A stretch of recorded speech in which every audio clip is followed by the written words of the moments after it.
તત્વો અને વ્યવહારોના મહત્વ વિશે સતત પ્રેરિત કરીશ. ધન્યવાદ. અમદાવાદ તથા ઓલપાડ સુરત ખાતે બેગ વેન્ડિંગ મશીનનું ગુજરાત રાજ્યના માનનીય મુખ્યમંત્રી શ્રી ભૂપેન્દ્રભાઈ પટેલના વરદ હસ્તે લોકાર્પણ. કુલ 250 થી વધુ બેગ વેન્ડિંગ મશીનનું ઉદ્ઘાટન.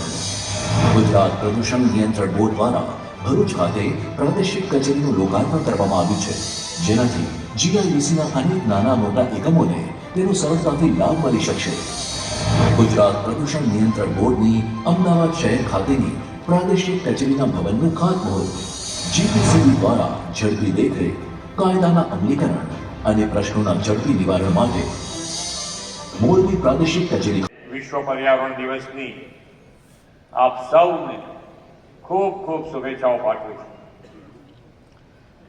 ઓપરેશન સિંદૂરની જ્વલંત સફળતા માટે વિશ્વ નેતાની યશસ્વી વડાપ્રધાન શ્રી નરેન્દ્રભાઈ મોદી અને દેશની સેનાના સમગ્ર જવાનોને આપ સૌ વતી ખૂબ ખૂબ અભિનંદન પાઠવું છું.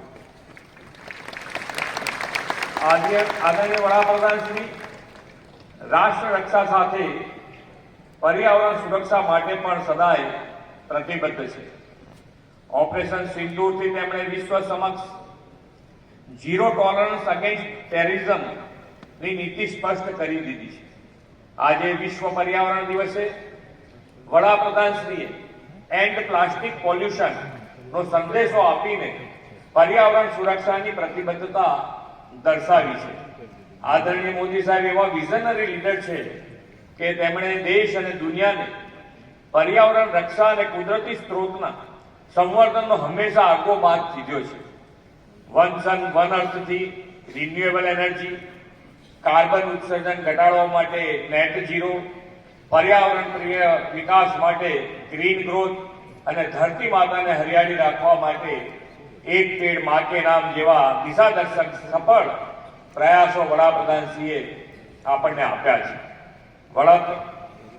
વરસાદી પાણીને જમીનમાં ઉતારી જળ સંચય માટે કેચ ધ રેઇન અને મિશન લાઈફ દ્વારા આપણા રોજબરોજના જીવનમાં પર્યાવરણ પ્રકૃતિના રક્ષણનો વિચાર પણ તેમણે આપ્યો છે.